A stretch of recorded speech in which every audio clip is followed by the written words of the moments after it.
Hello and welcome to State of the Economy. Today we have with us Sunita Narain, Director General of the Center for Science and Environment. She's been a very important voice in relation to public policy on environment and climate change for over a decade. Her inputs have been sought by various governments, Indian governments who in the formulation of policy on climate change. Welcome to our show, Thank you, Venu. Sunita Narain. So, how do you see the run up to the Paris climate change conference? I believe you've just come out with a report where you've argued that the United States, which often leads the show, have themselves not done or not doing anything in the future to mitigate carbon emissions or to help all the countries to come to some sort of common ground.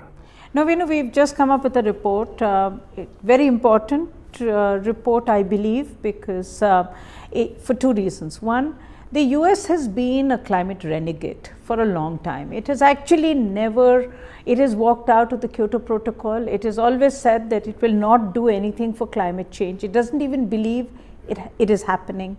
But in the recent years, since President Obama has come in, there's been an important shift and a welcome shift in US policy. Some positive noises. Absolutely. Yeah. And they have come up with an action plan. They have also pushed the entire world towards saying that every country must act and the US will also act. Our report takes a very careful, detailed view of the US climate action plan, sector by sector. And our conclusions are worrying. One, we conclude that the US action plan is nothing more than business as usual.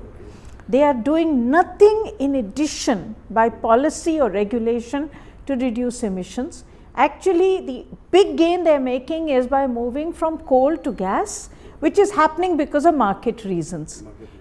But what is even more worrying is that even this gain that is being made because of market reason, including the efficiency gain by having better appliances, better car fuel efficiency, is being lost because of the runaway consumption of the Americans. So are you saying that this big shale gas revolution in the US yes.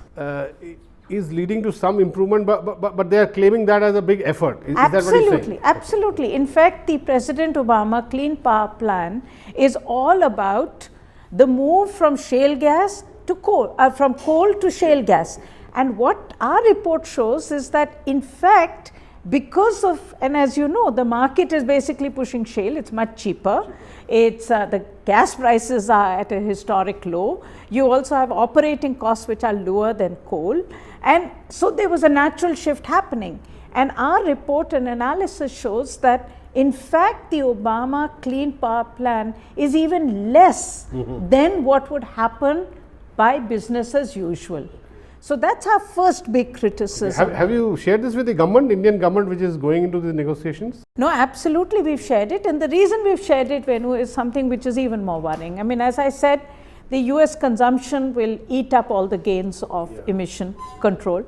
But what should worry us as Indians is the fact is that, you know, climate change is all about living within one interdependent world. It's one thing that teaches you the world is one because the global atmospheric space is one. And carbon dioxide, once emitted... You have to be sincere. You can't play negative politics. More than that, it also teaches you that you have to live within limits. You know, economists like you hate the word called limits. But this is the first time that you're actually realizing there is something called a planetary limit. And the limit is the global carbon budget. Which is 1,000 billion tons remaining. For this century, right? Absolutely. And it was altogether 2,900 billion tons between 1850 to the end of the century, of which the world has actually eaten up 1,900.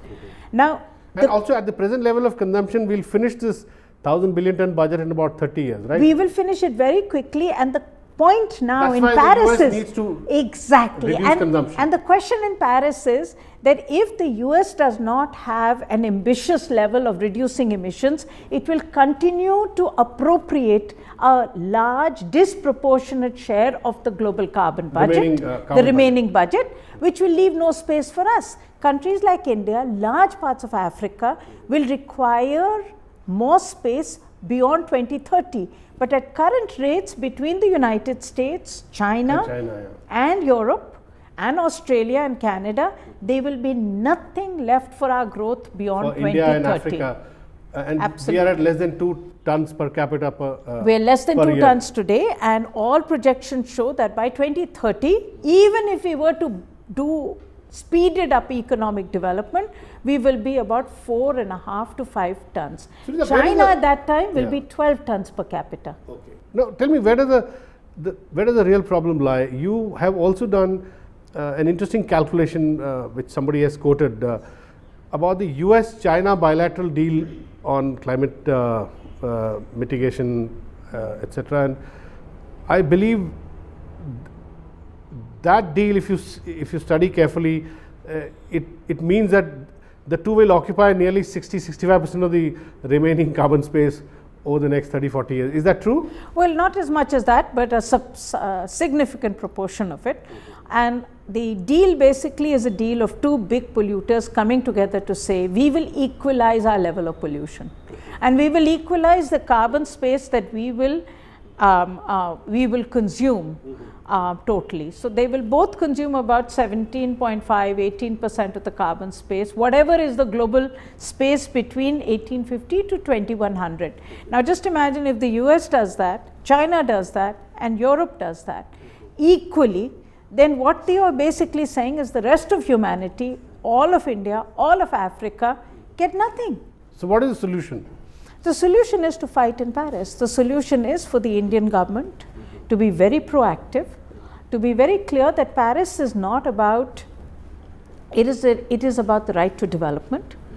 It is about getting an effective climate deal. I want to stress this, Venu, because often it seems that we in India are climate deniers. We don't believe climate change is happening. Yeah.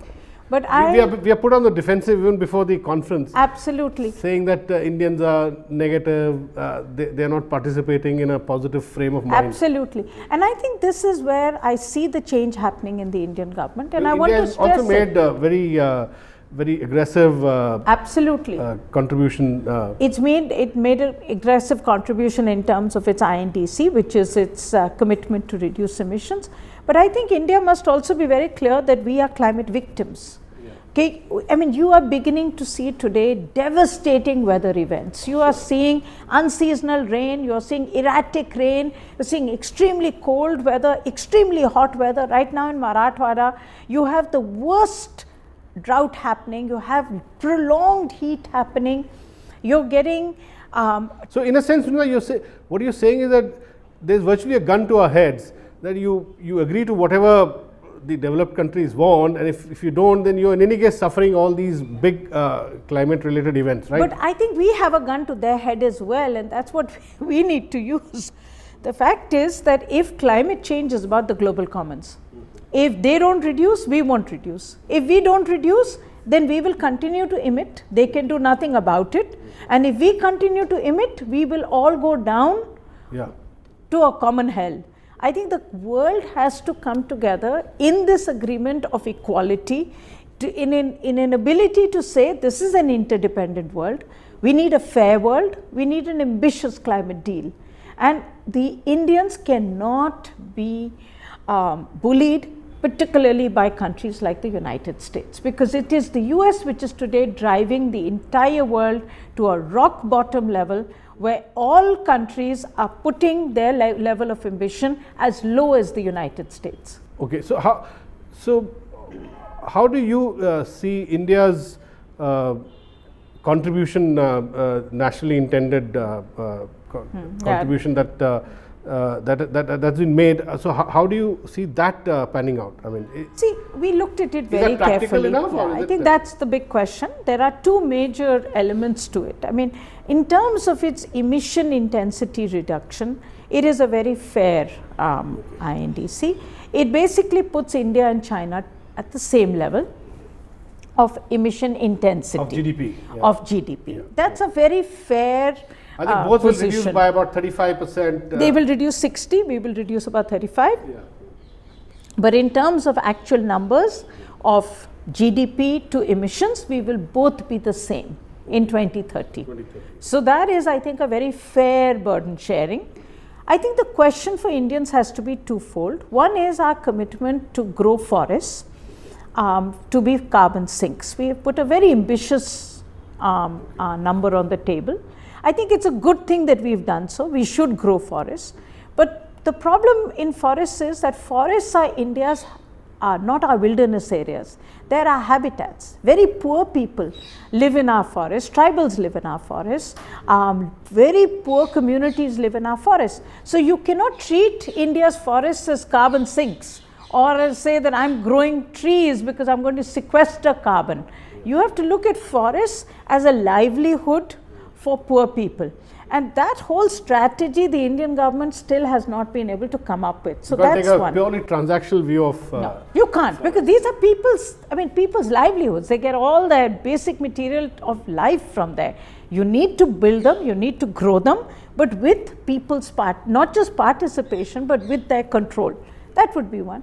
The second is that India has made a very bold declaration of 40% of non-fossil. Is that practical? Well, I think it's because our earlier stand was that we have so much coal reserves that we'll continue to depend a lot on coal, dominant. Well, 60% is still, I mean, it'll still remain fossil, okay? It's definitely more ambitious than the United States. The US's best plan will mean that it would still be 30% non-fossil fuel by 2030. We have committed to 40%. So we have actually done much more than the US will do, okay? So that, I think, is something that we should laud the Indian government for. We should not right now say to them, this is an impractical thing. Question should be how to put it together, how to make it happen. It's positive and ambitious. It's positive and ambitious. It puts the right numbers, and we would now expect the Indian government, because what does non-fossil fuel mean? It means hydel, it means nuclear, it means wind, it means solar, it means biomass. I mean, those are your four major sources. Now, what are your plans to ramp up big time your capacity in this? I think it's something that all Indians should be happy to do, because it is energy security. It's a long-term view. So you're saying that this should be seriously sort of supported and I think so. Take it forward. I think so. I don't think we should at this stage. We'll take a small break here and come back. Please don't go away and stay with us.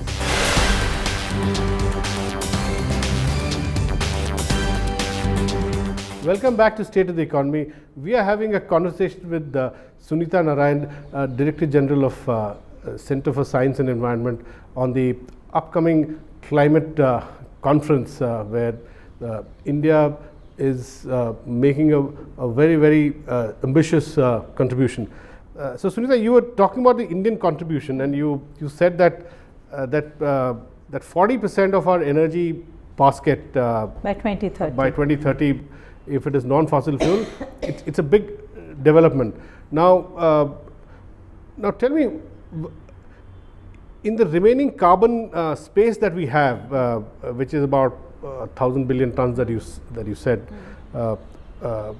how much do you think, given the fact that as your report suggests that the US is treating this whole thing as business as usual and not really making any substantive cuts, in their emissions, and if China is also going in a similar direction, then where are we? I mean, what would be India's per capita carbon emissions, say, by 2030? What do you expect? See, what will be our trajectory of development? That's what I'm asking here. No, I mean, all the data we have, and we've done a lot of modeling looking at what would be our trajectory. I mean, the US is currently about 17 tons of carbon per person per year, 17. And China is about 7 or 8. China is about 7 or 8. Nobody has real figures, but 7 or 8 is a fair assessment. And your calculation is by 2030, both will be around 14. Both will be about 13 to 14. Okay. Where will India be? India at 2030 at most will be 5. 4.8 is a better thing, but 5 if you want to be really ambitious. Now just think, this means that India still needs space for growth. 5 tons per capita, we would have met all our development objectives? This is exactly the point, Venu, and I'm so glad you are asking it, because at 5 tons per capita, you cannot meet your development objectives. All developed countries have gone beyond 10, right? They've gone beyond 10, but Europe is now going to be around 6 by 2030. So they are reducing their emissions. Now there are 2 ways that India can proceed. One is to be very, very aggressive in, after all, it's all about the energy system. It's all about the mobility system that you have. It's all about the way you consume energy in your homes. Now, however ambitious we are, we cannot say that we will get a good order of well-being at 5 tons per person. But we also know that by 2030, we will not be able to use up therefore our carbon budget. So unlike China, which is basically saying that, listen, by 2030, I can bend the curve. I would have provided for everybody. I can peak and I can then reduce my emissions. Okay. India has to argue that it has to have space beyond 2030 for growth. For growth, yeah. Okay. Now, only way it can get space. That's why we've not given a peaking commitment. We cannot. There's no way. Nobody's even asking us. Chinese are giving a not peaking even commitment. Chinese. Nobody are asking. But in the bilateral with America, they have given a peaking commitment, right? They've given a peaking commitment in the bilateral. 2030. But frankly, nobody is really asking the Chinese. Even they are willing to see if China will come down. Okay. The US has given 2005 as its peaking year because its emissions were really high that year. Yeah. And it's actually changed. They've chosen a high base. Yeah. They've chosen a high base. Now, the question for India is that beyond 2030, we will need space to grow. And if the world has consumed the entire carbon budget, there is no space for us beyond 2030. So we have to go to Paris with the argument that we need the Paris deal to put very clearly in its deal that countries like India will have the right to development post 2030, and that any target will be set on the basis of a fair and equitable contribution by countries. So you cannot be asked to do more than America. America has to cut its emissions, and you have to have the right to development. Yeah. Okay. So the equity argument has to be made very, very forcefully, while giving your ambitious targets in reducing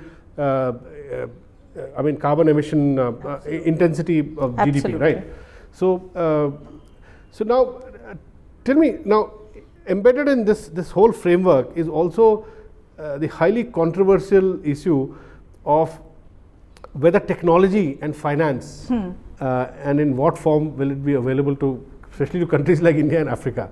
Now, how do you see that? There's increasing despondency that the Americans are not interested in contributing to financing of technology for the.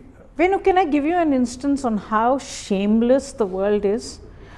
You know about the fact what about the 100 billion that fund that they had committed there to? Is very little in it. In fact, now they are asking all developing countries to also contribute to it, and that's part of the game. The world game is today to change the architecture so that there is no difference between developing country and developed country. In the climate negotiations, what about the least developed countries, island nations and all? That they're willing to give some, because they know they're so small and they really don't matter. So they're willing to give them some lip service and say, we will give you money. But they also don't get money. And basically in climate, the whole game is to change to break the firewall between the developed and the developing world. Because in climate, the original agreement was that there were a group of countries that had made the problem. They would first reduce who have occupied 70% of the carbon space. And then the rest would get right to grow. Now, the US for the last 5 years, and I would say the last UPA government worked very much with the United States on this to break the firewall and to make sure that all of us were equal. So today, India is also expected to give its INDC, US is also expected to give its INDC. We are both being told that we are equal in giving our commitments to reduce. So you're saying that firewall is broken? It has been broken for the last 5 or 6 years. So in a sense, the Annex 1, Annex 2, for all practical purposes. That has been the United States' biggest achievement in climate talks. In Paris, we need to restore the firewall. Common but differentiated responsibility. Exactly. In Paris, we have a small window to restore the firewall to say that all commitments which are made by countries will be judged based on ambition, but also equity. If we can get that built back into Paris, then even though the firewall has been broken, absolutely demolished by the US, with a good amount of help from the Indian government and under the last UPA regime, we may be able to recover some ground in Paris. But tell me, Sunita, recently the chief economic advisor in the finance ministry gave a report to the PMO where he was actually arguing for removing this line between Annex 1 and Annex 2 countries, and he's saying that there is no point in developing. He was taking probably a realist kind of view, saying that there's no point in asking for money they're not going to give you. So you work without that promise. Now, how do you see that? See, I see some amount. I agree with his position in saying they are not going to give us money and technology. That's a realist, so pragmatic, but that's exactly where I disagree with him. I don't think we can stop asking for it, because then you're giving up the fight, okay? But I think as a pragmatic economist, he is basically stating the truth. And the fact is, as I was saying to you, the brutal truth of the matter is, just think about this, the Indian government put a domestic component to its solar procurement program. The US took us to WTO, and this is in spite of the fact that most of the first generation solar plants, we sourced technology from the United States, because they gave us loans through the Exim Bank and made it conditional that in the condition of the loan we would have to buy only US manufactured thin film technology, and then they put that procurement that what they sold to us, like vendor financing. Yeah. Exactly, and they put that under climate finance. Oh, so that's the. Can you imagine? And then they took us to WTO because we said that we want a domestic procurement policy, because we want our own manufacturing to be given an impetus. So in that sense, I think the economic advisor is probably very clear and truthful in saying, don't expect too much from them. They are going to do anything which is only for their interest. But I think where I disagree with him is that we cannot agree on that, because the global commons is the atmosphere. We have to fight for our right to development, and the United States cannot be given such a, and if you follow that, you destroy the principle of differentiated responsibility. You destroy the principle of demanding a right to development. Forget the differentiated responsibility. As you and I have just been discussing, the issue in Paris now is ambition, okay, and ambition so that there is space for us to grow. Because nobody is providing you that huge leapfrog technology at throwaway cost and saying, okay, you don't go coal, because we will give you throwaway solar technology which you can install village in India. Or clean coal technologies. Or clean coal technology, it still be fossil fuel, and that's part of the fossil part. But I'm just saying to you, nobody is saying to you that we will give you everything, you don't go our way. They are saying to you, we will go our way.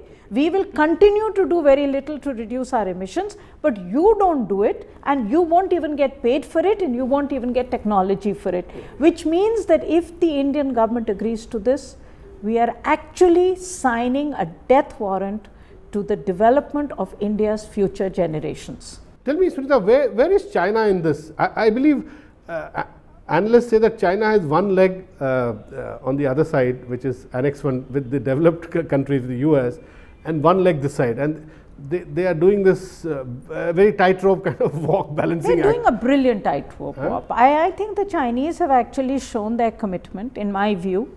And you think that the recent commitment by Xi Jinping when he met Obama, that he would actually put sectoral cap and trade commitments, are they serious about it, or are they? See, I think the Chinese are going through a fair amount of trauma because of environmental degradation. I think they are getting more, they are suffering, they are getting serious about it. They also understand that to be a global player, they need to show leadership. Yes, yeah. And unlike the United States, which doesn't show leadership and is still a leader, I mean, it's either a bully or a leader, I don't quite know, but I mean, I think other leaders of the world will tell us better. How do they treat the US as a leader when they show no leader without responsibility? Exactly. But the Chinese, I think, are showing responsibility. I think the Chinese are going, and you think Europeans are showing responsibility compared to the US? Yes? They have shown responsibility, but my disappointment with the US has always been that they hide behind the US. And since Copenhagen, EU has really, since Copenhagen, the EU, instead of standing with the developing world and with countries like India and fighting for our right to development and asking for an ambitious deal and an equitable deal, they're actually playing part of the maidens of the United States to bully us, to say you must also do something because otherwise the world is going to have problem. And they are not putting equal pressure on the United States. Thank you very much, Sunita Narain, for talking to us. Let's hope India gets, I mean, along with its ambition, also gets its due at the Paris conference. Thank you very much. That's all we have in this edition of State of the Economy. We'll be back with you next week. Thanks for watching.